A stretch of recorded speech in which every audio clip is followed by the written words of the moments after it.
هنوزم چشمای تو، هنوزم چشمای تو مثل شبای پر ستاره است.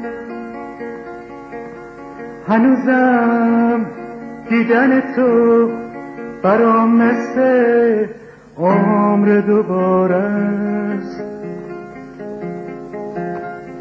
هنوزم وقتی میخندی دلم از شادی میلرزه. هنوزم با تو نشستن به همه دنیا میارزه. اما افسوس تو رو خواستن، دیگه دیره، دیگه دیره، ولی افسوس به نخواستن.